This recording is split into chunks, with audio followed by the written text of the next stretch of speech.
So, in the face of the current gaming market, I think it's safe to say that PlayStation's strategy to bring its live service titles to PC as a secondary platform is more than likely going to be hit or miss, simply because the live service genre is very saturated. We're going to be looking at Concord. We're also going to be looking at Helldivers 2, which, in my opinion, was a very successful game. It did very well on Steam. It did well on PlayStation. I mean, Steam basically did the carrying in terms of the numbers, but that's not necessarily what we're, here to assess in reality. However, we need to look at the nature of each live service game as it's all coming out. Because we know for certain that PlayStation basically has, PlayStation Live. Let's go ahead and look at this very carefully. Live service games in development, right? We need to look at that list of PlayStation Live Service games in development, and there are about a dozen of them. Helldivers 2 is out, so maybe that number is now down to 10 because we now have Concord or whatever it is. But we knew that in November 9th, Hiroki Totoki basically was going and reviewing PlayStation's live service offerings, looking around. Naughty Dog had seemingly canceled its live service offering. Whether or not that was a smart move, time will tell. But it seemed like Helldivers just came in and blew everything out of the water. However, Helldivers 2 was a very core game. It was a sequel. It was basically parody of, I think Starship Troopers. It had this meme-worthy aesthetic to it that a lot of people pretty much just vibed with.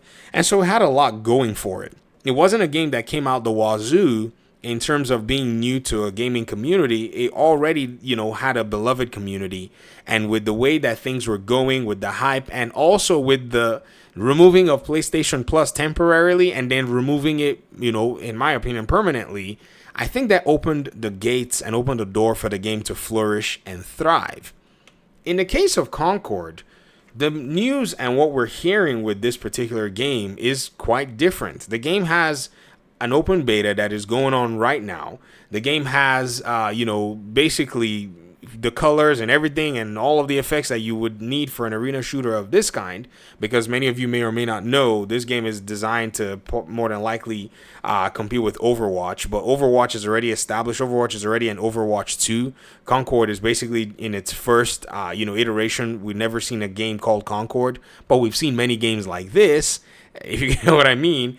And it doesn't necessarily seem like this game is vibing with a community of gamers. And I think this is an individual case. However, it's also a large symptom of what is going on right now, which is that the market is highly competitive with a lot of these other games basically coming to light or having been established. Like Final Fantasy, 14 Online has been an online game for many, many years. Came out in 2014 and is still being played till date. People still take their time and go into these live service games. They enjoy what they have to offer. And so bringing a new live service game, in my opinion, right now, is one of those things that you really, really have to be very tactical about. If you look at a game like Sea of Thieves is established. It's more than likely going to eat Concord alive, even in its old state. But what I'm talking about is the established nature of a lot of these other games seemingly is going to give Concord a run for its money. Fallout 76 has its own live service elements and continues to remain one of the top sellers on Steam. So again, you're going to be seeing this trend where games like First Descendants coming out with really beautiful graphics, even though many people have mixed reactions for the way the microtransactions are set, it brings things to a particular light that PlayStation and its bet to go live service is going to be a hard bet to win, number one, because now we've seen one in how many. And the live service market is one that is also a hard bet to win for anybody. Look at Warner Brothers Suicide Squad Kill the Justice League, how that game lost the studio $100 million. That's not, in my opinion, something that was shocking because I myself and many others had seen that the community of gamers was not going to like Suicide Squad. You could see it from a long ways away. I mean, Gotham Knights should have been your thermometer to measure if the community was going to like Suicide Squad.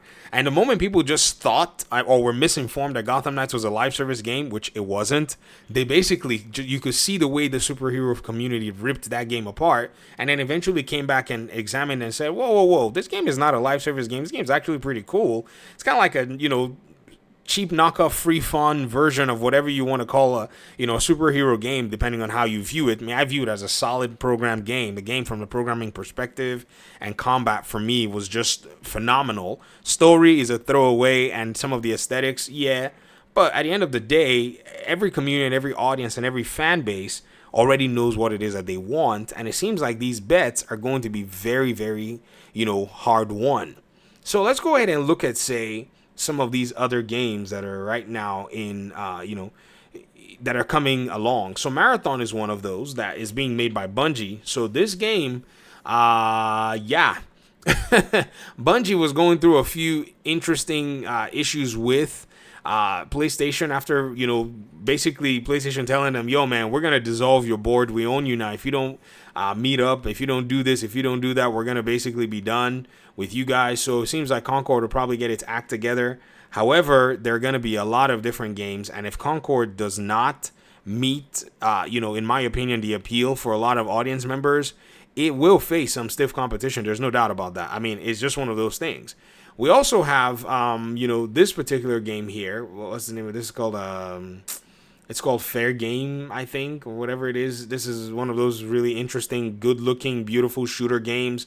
But again, we don't really know how that's going to pan out because it will also have to, depend on if they're going to price it. I mean, I didn't even talk about Concord asking you for $40. So that's also another thing as well, too, when you kind of think about it, right? You're going to think about a lot of these games that we've already seen. We need to look at how much PlayStation is going to want to ask for it compared to what is available on Steam. These are going to be a lot of really interesting, I would say situations and scenarios and parameters that will really, lean for or against any PlayStation Live Service game that comes out. And then the final thing, in my opinion, is just a PlayStation Plus. A lot of people don't like this stuff on PC. Now, for some reason, I think it's basically prejudice against PlayStation. Most PC players don't like PlayStation. Xbox, most PC players can deal with. They'll be like, Xbox has basically been doing things on PC and understands, for the most part, the PC community. And they've basically backed away from a lot of their, crazy anti-consumer practices, like where they wanted, PC players at one time to start paying, to play online, and PC players were like, get the F out of here. And they basically backed away. But PlayStation doesn't understand that. And so with this PlayStation, network account required, to people it just rubs them off wrong. And I know on the console space, PlayStation maintains this popularity in a sense, but they are not so popular on the PC space. You have to understand that. And when they came in with bringing their PC games like Spider-Man and all these other games, they never required that you have a PlayStation account to play these games. Now, yes, they're single-player games, and Ghost of Tsushima, yes, it does have a multiplayer aspect to it, but the single-player aspect to it should have been something that they would have taken, they should have taken a very close look at.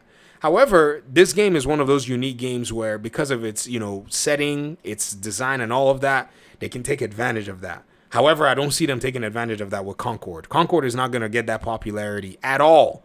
At all. So the moves that PlayStation has to make will require it understanding its secondary audience, or very soon become primary audience. I'm telling you, PC is going to overtake PlayStation in buying PlayStation games very soon, because there are just more people here to play it. It's like if they release their game on mobile, you can expect them, there'll be much more of a patronage in that regard. And so that understanding is what I think PlayStation is still kind of figuring out and learning, where they're going to basically be doing things. I'm going to wait and buy the DRM-free version of this game, because it's going to be coming out, on, on Good Old Games maybe soon. Maybe they'll release like a cut down version, or maybe they won't.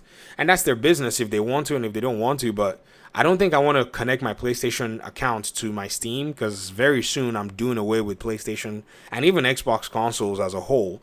Finally, I've always been a PC aficionado, but I've been playing on consoles forever. I'm also a console.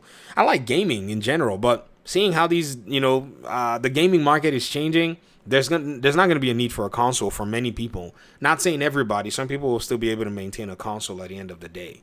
But I wanted to go ahead and talk about this because I think this is one very interesting area that we haven't necessarily looked at in, say, the individual games that PlayStation is planning to drop very soon. We have some single-player games. They'll still come on PC. Those might still receive a lot of patronage. I think they will, like Wolverine or whatever it is. It depends how they treat the character. They respect the character. We'll see some really interesting. We'll see interesting patronage. But with Spider-Man 2, I don't know how that's going to be received on PC. But we'll see when that comes out. I'd love to hear your thoughts in the comment section, though. What do you think PlayStation's biggest challenge would be right now on the PC platform? Because it's a reality. I know some people may say things like, I don't know. It's a reality. This is where it's at. We're not going here anymore. We're already here. But there's much that needs to be learned. Thanks for watching. Peace out.